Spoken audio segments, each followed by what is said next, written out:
तो वो मर्ज होने की वजह से आप कांग्रेस में मिले या कांग्रेस में मिलने का कोई मुख्य उद्देश्य था? कोई पुराने कार्यकर्ता हैं, उन्हें आज तक पार्टी ने मौका नहीं दिया। कांग्रेस पार्टी ने हमें जो दिया मैं सोचता हूँ किसी को नहीं दिया। टिकट के लिए मैंने 2013 में भी ट्राई की थी और 2018 में पैनल मेरा नाम था। सरकार ने जो छात्र संघ चुनाव है कॉलेजों में उनको स्थगित किया है। पूर्व में अपराधीकरण का जो ग्राफ है वो दिनों दिन बढ़ता जा रहा है। जो भूपसेड़ा सुनीता हत्याकांड है, गांव मैनपुर है, उसमें पहाड़ी पर नरकंकाल मिला था।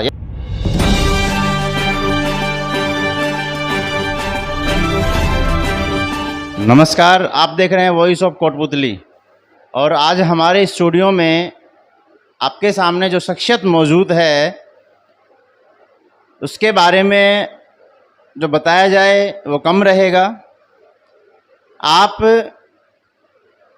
अभी पिछले 10 सालों से कांग्रेस जिला कमेटी है उसमें आप जिला उपाध्यक्ष हैं। अभी जो फ़िलहाल कांग्रेस सरकार हैं उनमें ये राजस्थान भवन एवं अन्य सनिर्माण श्रमिक कल्याण बोर्ड सदस्य हैं। आज हमारे स्टूडियो में केजी कौशिक जी मौजूद हैं। सर नमस्कार, पहले तो पधारने पर। नमस्कार, आपको बहुत बहुत नमस्कार। सर जो हम ये चाहेंगे कि आप एक बार अपना जो जीवन परिचय है वो एक संक्षिप्त में अपने जो हमारे दर्शक हैं उनको बताएं। आप देखो, पूरा नाम तो कृष्ण गोपाल कौशिक है और आप जैसे मीडिया ने उसको केजी कौशिक के रूप में आम जनता के सामने रखा है। मेरा मूल गांव तो हाजीपुर है, कौशिक कृषि क्षेत्र।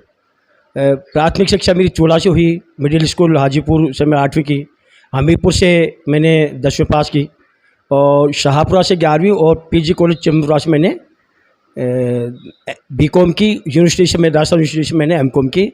उदयपुर से मैंने डीएलएल की और अलवर से मैंने लॉ की और राजस्थान यूनिवर्सिटी से मैंने एमबी किया है। ये तो एजुकेशन बात हुई। साथ में मैं ये कहना चाहूँगा आपको कि मेरा जो परिवार है वो कृषक परिवार है। मेरा जहाँ तक सवाल है जीवन का, मैं छात्र राजनीति में आ गया था। आपको सबको ध्यान है कि पहले छात्र संघ चुनाव हुआ करते थे स्कूल में भी और नॉमिनेट हुआ था। तब मैं सबसे पहले जो राजनीति शुरुआत हुई थी ये हमीरपुर स्कूल से हुई। जब मैं 7वीं 8वीं 9वीं क्लास में पढ़ता था तब छात्र संघ के चुनाव में मेरे को प्रधानमंत्री पद पर मनोनीत किया गया था। उसके बाद में ऐसा चस्का लगा राजनीति का जो अब तक चल रहा है। बाद में आगे बढ़ता गया, छात्र राजनीति में आगे बढ़ता गया और 1981-82 में मैं डॉक्टर चंद्रभान जी और मोहन प्रकाश जी और महिपाल जी के संपर्क में आया। तो मैं उसमें दम के पता हमारी पार्टी हुआ करती थी। उसमें छात्र संघ था, छात्र सभा एक उनके विंग हुआ करते छात्रों की, उसमें मैं सदस्य बना और उसमें पदाधिकारी रहा। तो मैं प्रदेश महासचिव भी रहा। फिर हमारा लोकदल बना, युवा लोकदल में मैंने काम किया। फिर जनता दल बना और जनता दल में मैंने प्रदेश महासचिव के रूप में काफ़ी दिन काम किया। मैं ये कहना चाहूँ उसके बाद में 1993 में हमारी पार्टी जनता दल कांग्रेस में विलय हो गया था और हम सब कांग्रेस में डॉक्टर चंद्रभान जी के नेतृत्व में हम सब शामिल हो गए थे।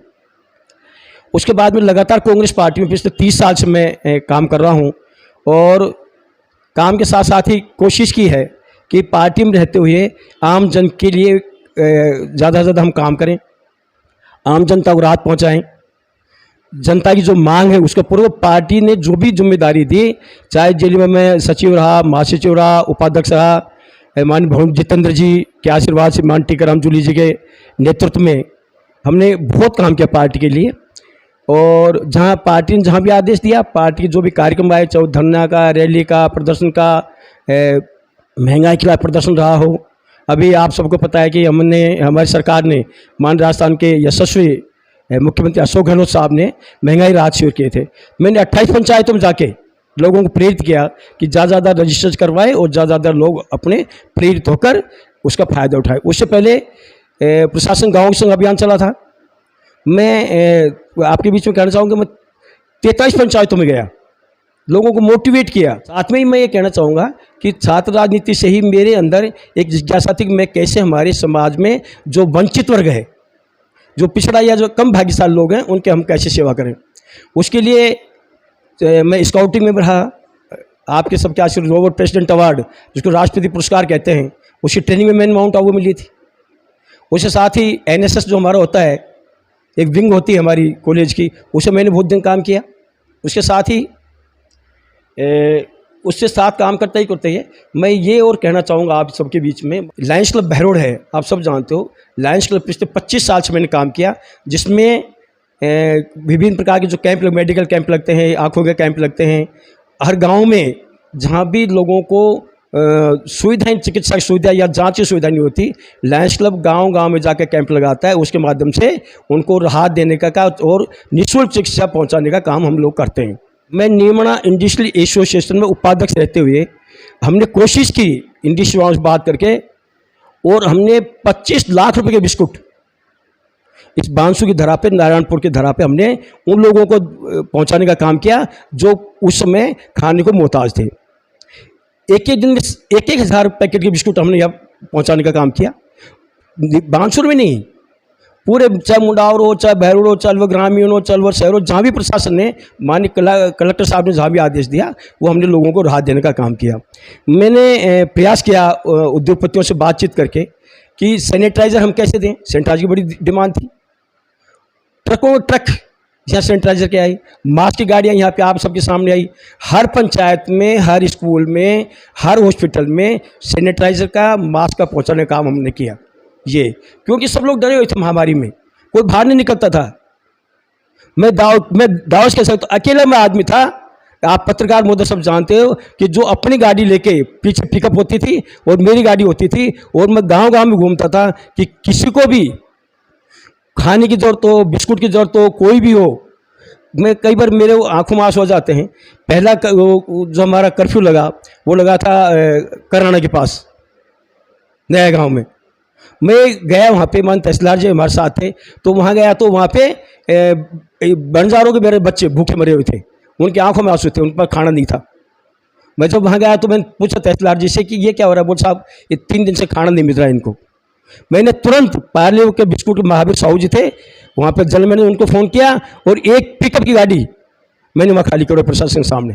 तत्कालीन एसडीएम और तहसीलदार साहब जो थे उनके सामने एक गाड़ी, कोई भी आदमी कोरोना में भूखा न रहे। मैंने करीब 7,000 लोगों को नीमड़ा में, घिलोट में, शाजापुर में, बहरोड में, केसवाना में, सोतानाला में, भिवाड़ी में, अलवर में प्रत्यक्ष अप्रत्यक्ष रूप से रोजगार दिलाने का काम किया। ये कितनी बड़ी उपलब्धि है। लोग राजनीति को पैसे बनाते हैं, हम तो सेवा भाव से हैं। मैं राजनीति में थोड़ा सा इंटरेस्ट था तो मैं राजनीति को मैंने सेवा का साधन बनाया। मैंने राजनीति को प्रोफेशन नहीं बनाया, राजनीति को मैंने सेवा के साधन बनाया। तो बांसुर की और अलवर जिला की जो सेवा हमसे हुई, हमने करने की कोशिश की। अभी आपने बताया कि आप और चंद्रभान जी साथ के नेता हैं, और आपने मतलब चंद्रभान जी के नेतृत्व में कांग्रेस ज्वाइन की। तो उस वक्त कांग्रेस में आपका जो दल था वो मर्ज होने की वजह से आप कांग्रेस में मिले, या कांग्रेस में मिलने का कोई मुख्य उद्देश्य था, कोई और उद्देश्य? नहीं, उस समय तो चूँकि हमारी जनता दल था, माननीय स्वर्गीय चौधरी अजीत सिंह जी के दल में, वो पूरी पार्टी हमारी कांग्रेस में मिला हुई थी। और राजस्थान माननीय डॉक्टर चंद्रभान जी हमारे अध्यक्ष थे, तो उनके नेतृत्व पूरी अशोक गहलोत साहब कांग्रेस के अध्यक्ष थे, उनका पार्टी मिला हुआ, तो हम कांग्रेस में उस विलय में कांग्रेस में शामिल हो गए थे। अब कई जगह है, मैंने चंद्रभान जी को भी देखा है कई मंचों पे, और आपको भी, तो चंद्रभान जी भी ये बात बोलते हैं और आप भी कई जगह कि जो हम पुराने कार्यकर्ता हैं उन्हें आज तक पार्टी ने मौका नहीं दिया, जबकि आपसे जो पीछे आने वाले थे आज वो पार्टी ने उनको टिकट दी और वो कोई एमएलए बना है या जो भी मंत्री बना है। तो क्या आपके मन में इस बात को लेके टीस है? देखो, कांग्रेस पार्टी ने हमें जो दिया, मैं सोचता हूँ किसी को नहीं दिया। माननीय डॉक्टर चंद्रभान जी कांग्रेस में महासचिव रहे, राष्ट्रीय उपाध्यक्ष रहे, कांग्रेस के माननीय अध्यक्ष रहे, 98 से 2003 तक राजस्थान के उद्योग मंत्री और ऊर्जा मंत्री, जो आप तक का सबसे स्वर्णकाल जो रहा है दोनों मंत्रालय में, वो काल था। वो मेरे को पार्टी ने सम्मान दिया, महासचिव बनाया, जिले उपाध्यक्ष बनाया, अलवर ग्रामीण जैसे मान टीकाराम जूली के क्षेत्र में प्रभारी रहा। और अब जैसे सरकार बनी तो मान भवन जितेंद्र जी ने, टीकाराम जूली जी ने, मान अशोक गहलोत साहब ने, सब ने मिलकर मेरे को राजस्थान में पहली अगर प्रतिनियुक्ति हुई थी वो मेरी हुई थी सरकार में। तो कांग्रेस ने तो हमारे माँ बाप है, कांग्रेस हम सब कुछ दिया है, हमारा पूरा सम्मान हुआ कांग्रेस पार्टी में। हाँ, ये मानता हूँ टिकट के लिए मैंने 2013 में भी ट्राई की थी और 2018 में पैनल मेरा नाम था, माननीय शकुंतला जी का हमारा, वो सिटिंग एमएलए थी, उनको टिकट मिल गया, वो हमारी विधायक बन गई, हमें सरकार बनी तो हमें सरकार में शामिल कर लिया गया। आप छात्र राजनीति से रहे हैं। हाल ही में अशोक गहलोत सरकार ने जो छात्र संघ चुनाव है कॉलेजों में, उनको स्थगित किया है, तो इस पर आप तो खुद छात्र राजनीति से रहे हैं, तो इस पर आप क्या राय रखते हैं? देखो, माननीय अशोक गहलोत साहब ने जो स्थगित किया है उसके पीछे कई कारण हैं, और माननीय अशोक गहलोत साहब तो खुद छात्र नेता रहे हैं, और वो तो चाहते हैं कि छात्रों को राजनीति में आगे लाया जाए, क्योंकि जब तक छात्र और अच्छे लोग राजनीति में नहीं आएंगे तब तक हमारा सामाजिक ढांचा और ये अच्छा नहीं हो सकता। राजनीति में अच्छे लोग आए तब तो राजनीति अच्छी होगी, राजनीति अच्छी होगी तो हमारा नेतृत्व अच्छा होगा, नेतृत्व तो समाज भी अच्छा होगा। तो ये चुनाव हुआ, स्थगित हुआ है, ये किन्हीं कारणों से लेकर चुनाव होगा, और किन्हीं कारणों से चुनाव स्थगित हुआ, उसके पीछे कोई लॉजिक है, तभी माननीय अशोक गहलोत साहब ने उसको स्थगित किया है। बानसूर को लें तो बानसूर में अपराधीकरण का जो ग्राफ है वो दिनों दिन बढ़ता जा रहा है। जहां भी आप देखेंगे बानसूर में आए दिन लूट मार जैसी घटना, गोली कांड जैसी घटनाएं, तो ये क्या अच्छे संकेत है बानसूर के लिए? देखो, अपराध तो जैसे जैसे पॉपुलेशन बढ़ती है, वो बेरोजगारी बढ़ती है, अपराध तो बढ़ना स्वाभाविक है। जहाँ तक बानसूर में ही, पूरे राजस्थान में तो क्या, आप पूरे इंडिया की बात करें तो अपराध तो हमारे राजस्थान में बहुत भी कम है, बाहर तो बहुत ज़्यादा अपराध हैं। बानसूर में कुछ दिनों से जो अपराध बढ़ा है उसके लिए बराबर मॉनिटरिंग की जा रही है। हमारे अधिकारी पूरा, अगर छोटा सा केस उसको बड़ा सीरियस लेते हैं, तुरंत उस पर कार्रवाई करते हैं। और अभी तो बड़ा और भी अच्छी बात है कि हमारे रंजिता शर्मा जैसी यहाँ पे पुलिस अधिकारी लगी और सुब्रता चौधरी जैसी कलेक्टर लगी हुई है, दोनों एक्शन में हैं। अभी आपके यहाँ थोड़े दिन पहले वारदात हुई, तुरंत एसपी मौके पर पहुँच गई थी। तो ऐसा नहीं है, पूरा प्रशासन दुरुस्त है, पूरे एसएचओ सही काम कर रहे हैं, डीएसपी काम कर रहे हैं, और पूरा प्रयास रहता है कि अपराध को कम से कम किया जाए। अपराध हो जाता है, किसी को संज्ञान में तो होता नहीं है, लेकिन अपराध के पास आप ताजुब करो, तुरंत कार्रवाई हो जाती है, सब हमारी सबसे बड़ी उपलब्धि की बात है। आप अभी मान रहे हैं कि तुरंत कार्रवाई हो रही है बानसूर में, लेकिन जो भूपसेड़ा सुनीता हत्याकांड है, गांव मैणपुर है, उसमें पहाड़ी पर नरकंकाल मिला था, यानी एक बालक की हत्या हो गई थी वहाँ पे। इन दोनों जो हत्याकांड है, इनका आज तक खुलासा नहीं हो पाया है, तो इस पर आप क्या? ये देखो, दोनों जो हत्याकांड हैं बड़े दर्दनाक हैं, हमें भी दुख इस बात का, और ये ब्लाइंड केस कह सकते हैं इनको, और मैं कह सकता हूँ इनमें बहुत गहनता से जांच हो रही है, क्योंकि 2-3 पुलिस अधिकारी लगातार इस पर काम कर रहे हैं। ऐसा भी ना हो कि बेकसूर आदमी कहीं फंस जाए और उसकी लाइफ ख़राब हो जाए। तो जब तक बिल्कुल सटीक आदमी तक नहीं जांच पहुंच जाती, तब तक इसमें जांच होगी। निश्चित रूप से इन दोनों में न्याय होगा, और उचित न्याय को उचित उनके खिलाफ कार्रवाई की जाएगी। नहीं, उस वक्त तो 45 दिन का समय मांगा गया था पुलिस एसपी के द्वारा, लेकिन अभी तक उस बातों को तो साल भर से ज़्यादा हो गया। देखो, कई बार ऐसे केस होते हैं कि वो खुलते खुलते बहुत टाइम लग जाता है, उनकी जड़ें बहुत गहरी गहरी होती हैं। कुछ में कई बार तो राष्ट्रीय अपराधी हो गए, इंटर स्टेट अपराधी भी हो सकते हैं, तो उन्हें खोलने में, ऐसे अपराध खोलने में समय तो लगता है। ये 45 दिन कमिटमेंट तो कर देते हैं, प्रयास भी रहता है, अधिकारी लगे भी रहते हैं, और माननीय सीएम साहब का तो यह है कि पुलिस चाहे कुछ भी अपराधों पे कंट्रोल करो, और जो वास्तव में जो अपराधी उसी को फिर कार्रवाई की जाए। ऐसा ना हो कि कोई अपराधी ना हो और वो फंस जाए, वो तो बहुत बड़ा उल्टा जुर्म की बात हो जाएगी और पाप हो जाएगा वो तो पुलिस बड़ी मुस्तैदी से काम कर रही है। जो विधायक है शकुंतला रावत, उनके कार्यकाल के बारे में आपकी क्या राय है? देखो, शकुंतला जी का कार्यकाल अच्छा रहा है, काम हुआ है, यहाँ विकास हुआ है, और ऐसे ऐसे काम किए हैं उन्होंने। नगर पालिका यहाँ बनी, कॉलेज यहाँ बना, कॉलेज की भूमि यहाँ पे आई है, अच्छा उन्होंने काम किया है और जनहित में काम किया है। नहीं, आप ये कह रहे हैं कि नगर पालिका बनी है, लेकिन राजस्थान सरकार के पूरा जो कैबिनेट मंत्री हैं डॉक्टर रोहतास शर्मा, वो तो बानसूर नगर पालिका को अनऑथेंटिक बताते हैं, इलीगल बताते हैं। देखो, वो उसके बारे में नगर पालिका है, यहाँ अधिकारी बैठ रहे हैं, अगर वो इलीगल है फिर अधिकारी कैसे यहाँ बैठेंगे, विकास कार्य कैसे होंगे, नगर पालिका गठन कैसे लिखा जाएगा। अगर ऐसा है तो नगर पालिका लिखा हुआ है ना सबके सामने, अधिसूचना अखबार में है ना उसकी। तो माने पूर्व मंत्री जी जो कह रहे हैं, मैं नहीं मानता कि उस बात में कुछ सच्चाई है। अब नगर पालिका है, नगर पालिका चेयरमैन यहाँ है, अधिकारी यहाँ लगे हुए हैं, नगर पालिका एग्जिस्टिंग और यहाँ काम कर रही है। युवाओं के अपराधीकरण में या युवाओं के अपराध की ओर बढ़ने में राजनीति की कितनी भूमिका रहती है? देखो मैं बताऊं कि अपराधी की कोई संरक्षण नहीं है, कोई राजनीतिक भूमिका नहीं है। अपराधी की कोई जाति नहीं होती, कोई धर्म नहीं होता, अपराधी अपराधी होता है। हाँ, मैं ये कहना चाहूँगी पिछले कुछ समय से बानसूर का युवा जो है वो अपराध की तरफ थोड़ा सा बढ़ा है। मैं उनसे अपील करना चाहूँगा कि उनको वापस मुख्य धारा में आना चाहिए। अपराधी की कोई ज़्यादा ज़िंदगी नहीं होती, अपराध अपराध ही होता है। एक ना एक दिन उनको उस लाइन को छोड़ के मुख्य धारा में समाज में जुड़ना पड़ेगा। उससे उनको खुद को नुकसान है, उनके परिवार को नुकसान है, समाज को नुकसान है। तो मैं इसमें थोड़ा सा मैं चाहूँगा कहना कि अगर हमारे संस्कार को हम जितना प्रचार करेंगे, हमारी पुरानी जो सभ्यता है, हमारी जो संस्कृति है, उनका जितना विभिन्न माध्यम से हम जितना प्रचार करेंगे, नौजवानों में उनको प्रशिक्षण देंगे, उनको मोबिलाइज करेंगे मुख्य धारा में जुड़ने के लिए, तो अपराध में निश्चित रूप से कमी आएगी। भाजपा के साथ साथ डॉक्टर रोहतास शर्मा ने भी बानसूर प्रशासन पर क्या बोलते हैं कोरोना काल में लेके और उसके बाद भी उन पर सीधा का सीधा भ्रष्टाचार का आरोप लगाया था कि बानसूर प्रशासन में भ्रष्टाचार व्याप्त है। इस पर आप क्या कहें? देखो मैं तो ये कहूँगा कि डॉक्टर रोहतास जी विपक्ष में हैं, देवी सिंह जी और महेंद्र यादव जी विपक्ष में, भारतीय जनता पार्टी में हैं।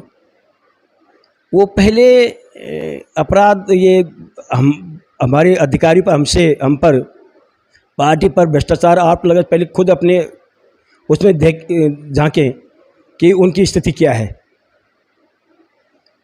भ्रष्टाचार हुआ तो उसके खिलाफ किसने शिकायत की, कौन एसीडीएम गया, किसने एफआईआर दर्ज करवाई? आरोप लगाने से नहीं, आरोप को साबित तो करो भाई। अधिकार भ्रष्टाचार की आप कहाँ थे? आप विपक्ष भूमिका के क्यों नहीं आपने उस समय मामला उछाला? आपको विपक्ष भूमिका निभानी चाहिए ना। विपक्ष क्यों होता है? ताकि सत्ता पक्ष सचेत रहे। सत्ता पक्ष में अगर हमसे कोई चूक हो रही है, हमसे कोई भूल हो रही है, तो उनका काम है कि वो उसको हाईलाइट करें। ये तो उनका काम है। उन्होंने अपना रोल कहाँ किया? इसलिए मैं उनसे भी निवेदन करना चाहूँगा, हमारे जितने सम्मानित भारतीय जनता पार्टी के नेता हैं, कि वो भी अगर भ्रष्टाचार है तो उसमें वो भी कंट्रोल करवाएं ना। सरकार उनके साथ है, हम सब साथ हैं, वो अलग थोड़ी हैं, वो भी समाज की पार्टी हैं। पूरे देश में एक आंदोलन चला, किसान आंदोलन, ठीक है, और वो केंद्र सरकार के खिलाफ चला, यानी केंद्र सरकार की नीति रीतियों को लेके चला।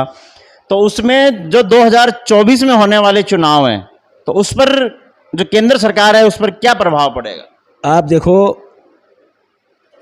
देश का अन्नदाता किसान जो पेट भरता है, उसके खिलाफ कितना जुल्म ढाया कि 3 बिल सरकार लेके आई, लोकसभा से लेके और गांव के खेत खलिहान तक उस बात का विरोध हुआ। क्यों? कि वो किसान को और किसानी को मारने का साजिश रची गई थी भारतीय जनता पार्टी द्वारा। आंदोलन हुआ, सैकड़ों किसान मारे गए उसमें। कितना देश में हाहाकार मच गया था, पूरा हिंदुस्तान का किसान एक हो गया था। आप सामने बॉर्डर के ऊपर रोक दिया, किसानों भूखे प्यासे लोग यहाँ पड़े रहे शाहजहांपुर बॉर्डर के ऊपर, ये हमने देखा है। उस बिल को अंततः वापस लेना पड़ा। अगर वो बिल पास हो जाता तो हिंदुस्तान की किसानी और हिंदुस्तान का किसान नीलाम हो जाता, और बड़े बड़े सेठ जो घूमते ना अडानी जैसे, इनकी गिरफ्त में से हो जाते। ये तय करते कि किसान की किसानी क्या करेगी और किसान क्या करेगा। तो इसलिए उस बिल का तो वापस होना जरूरी था। एक जरूर मैं कह सकता हूँ, उस बिल के बहाने पूरा देश का किसान एक होगा। वो किसान ने अपनी ताकत दिखा दी कि तुम्हारे अगर बुलडोजर चलते हैं, तुम्हारा बिल चलता है, तुम्हारे जो मैं कहूँगा कि हिटलर साइज जो तुम्हारा राज है, उसका अगर जवाब हम दे सकते हैं तो किसानी से दे सकते हैं और किसान से दे सकते हैं। उनके पास बुलडोजर, हमारे पास हल है। हम हल से जवाब देंगे, हम ट्रैक्टर से जवाब देंगे। इसलिए किसान की बात जो करेगा, किसानी की बात करेगा, वो इस देश पे राज करेगा। भी बानसूर से कांग्रेस पार्टी से एमएलए के लिए दावेदारी आप जता रहे हैं, तो मैं ये कहूँगा कि आप अपना कितना आश्वस्त मानते हैं कि क्या अब की बार आपकी पार्टी कांग्रेस पार्टी आप पर विश्वास करेगी, आपको यहाँ के बानसूर से उम्मीदवार के रूप में देखेगी? देखो, राजनीति में हर आदमी प्रयास करता है कि मेरे को मौका मिले। मैं पिछले लगभग 45 साल राजनीति में हूँ, 30 साल कांग्रेस में हूँ मैं, तो मेरी भी इच्छा है कि मैं भी आगे बढ़ूँ। सरकार का पार्ट रह लिया, प्रशासन हमारे संगठन में कांग्रेस में काम कर लिया, तो मेरी इच्छा तो सभी की होती है। तो मैंने भी इसी प्रयास किया है। मैंने 2013 में प्रयास किया, 2018 में मैंने प्रयास किया और अब भी मैं प्रयास कर रहा हूँ। और मुझे आशा है कि पार्टी हाईकमान मेरी इस काम को देखते हुए, मेरी मेहनत देखते हुए, मेरी जो मैंने जन सेवा की है, तो पार्टी के लिए मैंने काम किया है, उसको देखते हुए मैं भी उनसे निवेदन करूँ वो मेरे को भी एक बार मौका दें, ताकि मैं सामाजिक सरोकार रखता हुआ, सामाजिक सुरक्षा का ध्यान रखता हुआ, समाज सेवा के माध्यम से मैं और अच्छी एक शुरुआत करूं। क्योंकि अभी हम निवेदन करते हैं, अगर मौका मिलता विधायक का तो हम और आगे बढ़कर जनता की सेवा करने का काम करेंगे। बानसूर से विधायक है शकुंतला रावत और वो कैबिनेट मंत्री भी हैं। उन्होंने वो 2 बार हैं, यानी पिछली जो सेशन था उसमें भी वो विधायक रही हैं और अब की बार भी वो विधायक हैं और वो मंत्री भी हैं। तो पार्टी उन्हें नज़रअंदाज करके और आपको टिकट दे, तो उसके लिए कैसे सोचते हैं कि मतलब आपकी क्या राय है कि भाई पार्टी कैसे आप पे विश्वास करेगी? देखो, मैं मेरी बात कहूँगा। माननीय शकुंतला जी तो मंत्री भी हैं, उद्योग मंत्री हैं, 2 बार के विधायक भी हैं। मैं तो मेरी बात करूँगा कि मैंने पार्टी में काम किया है, ईमानदारी से काम किया, मेहनत की है और 40 साल से राजनीति में हूँ और 30 साल कांग्रेस पार्टी की मैंने सेवा की है। तो मैं मेरे हित की बात करूँगा और मैं हाईकमान को मैं निवेदन किया है, मैंने माननीय भवन जितेंद्र जी को भी किया है, मैंने हाईकमान से मिला हूँ मैं कि सब मेरे को एक मौका दिया जाए। अब वो हाईकमान का फैसला है, जो भी पार्टी फैसला करेगी वो मेरे को स्वीकार है कि अगर मेरे को पार्टी मौका देगी, हाईकमान मौका देगा, तो मैं एक अच्छा विधायक बानसूर के लिए साबित होने का कोशिश करूँगा। स्थानीय लोग हैं और या बानसूर की जनता है, वो आवाज़ उठा रही है कि हमारा जो अगला एमएलए हो, हमारा जो अगला विधायक हो, वो स्थानीय होना चाहिए। इस पर आप क्या राय रखते हैं? देखो, कहीं न कहीं प्रत्यक्ष विपक्ष में ये बात तो सही कह रहे हो आप कि जनता की पीड़ा तो होती है। कुछ लोग कह देते हैं, कुछ लोग के मन में टीस रह जाती है कि एक बार स्थानीय को भी मौका मिले। मिला भी है, तो महिपाल यादव जी यहाँ से स्थानीय थे, मौका मिला उनको। बाबू हरी सिंह जी यहाँ से रहे, उनको मौका मिला। बाबू भद्र प्रसाद जी बहुत साल तक यहाँ रहे, तो स्थानीय को मौका मिला है यहाँ। और ये अब 2 चुनाव में ज़्यादा चर्चा रही है कि स्थानीय की बात मुद्दा उठा है, तो मैं इस बात का तो समर्थक हूँ कि स्थानीय को मौका मिलना चाहिए।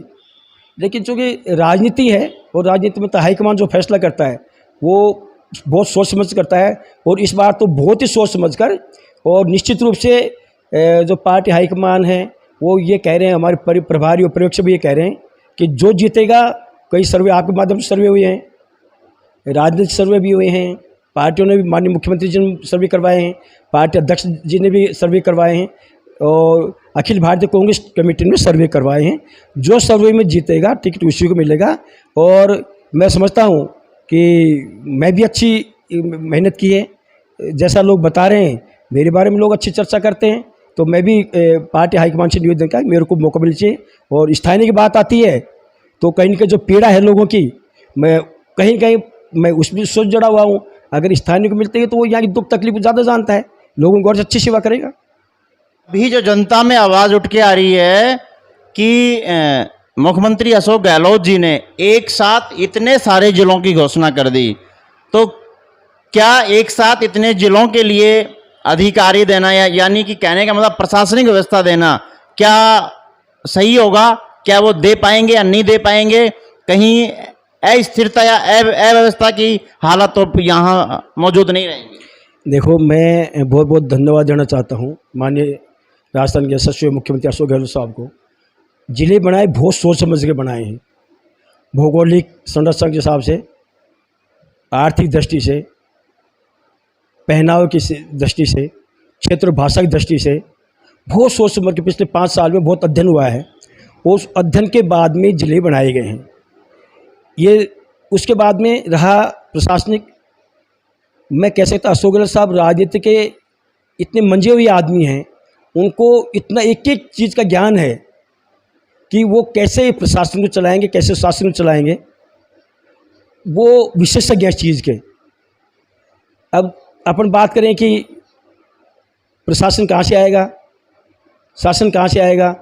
आप देखो कि जब जिले अपने बने हैं तो प्रत्येक जिले में समस्त विभागों के अधिकारी नियुक्त कर दिए गए हैं और वो काम कर रहे हैं।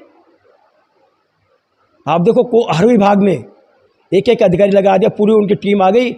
इवन बल्कि अलवर का जो रिकॉर्ड था वो सारा संबंधित जिलों में, चाहे खैरतल और तिजारा हो, चाहे कोटपुतली भैरोड हो, सब में हर अधिकारी यहाँ नियुक्त हो गया।